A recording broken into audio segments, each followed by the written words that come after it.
How did the training camp go and everything? Training camp has been amazing.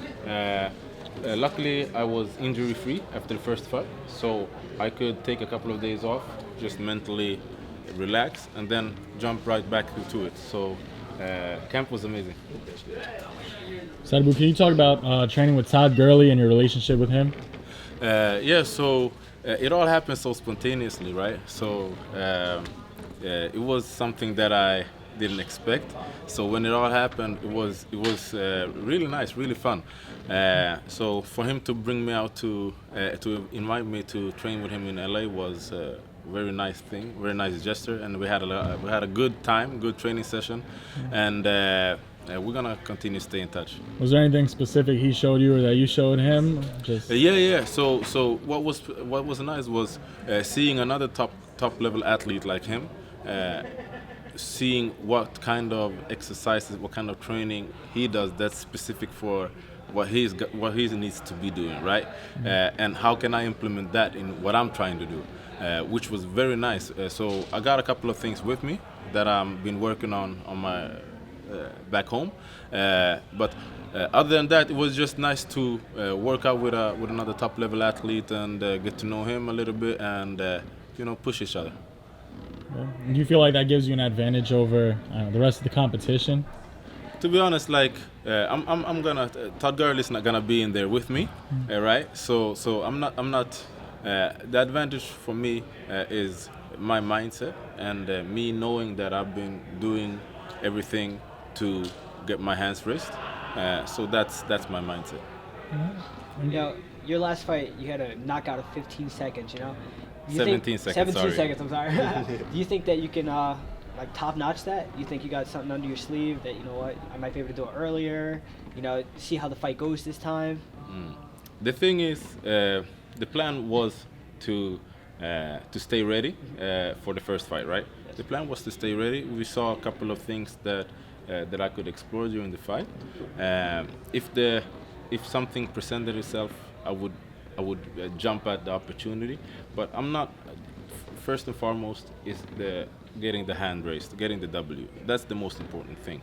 And then after that, I'm always looking for like pleasing myself and making myself proud. And when I do that, y'all guys gonna be proud of me as well. So without saying too much, of course I'm gonna try to do something, but the victory is the first thing. If it's in 10 seconds or 15 minutes. No. How did you celebrate that 17-second knockout last time? I ate for 3 days in New York City. And how do you plan to celebrate? If you guys follow me on social media, like people were seriously worried that I wouldn't make weight for this event. like it was, I ate my ass off. So it was nice. I heard the talk about you being the Swedish Denzel. Have you heard from Denzel yet? Nah, man. Do any of you guys know him? We need to set that up. Man, he's not on social media. Maybe somebody should get him their Twitter account or something, right? We need to hook that up. No, I haven't heard of him, right? And I love that. I love that nickname, right? I'm having fun with it, and people have a reaction to it. Like either you love it or you don't, but you have a reaction to it, right? And for me, I'm just trying to have fun with it.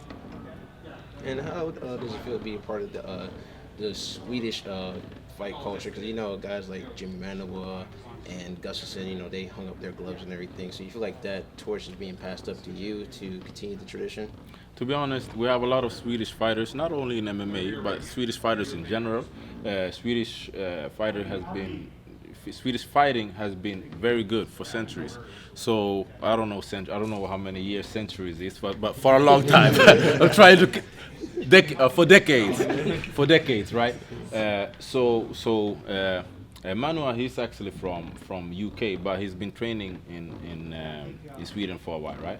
But Alexander, if we want to talk with him specifically, he's done a lot of things for the sport in Sweden and a lot of things for the sport in general, and he opened up a lot of doors that guys didn't believe would be open for a guy from Sweden, right?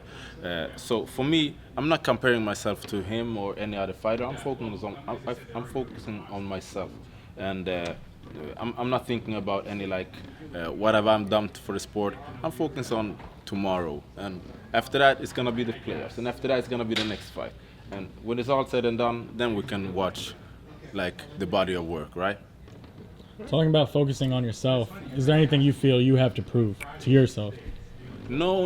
I'm not. My mindset is, I'm gonna work my ass off for every fight, right? I've prepared myself to be able to compete.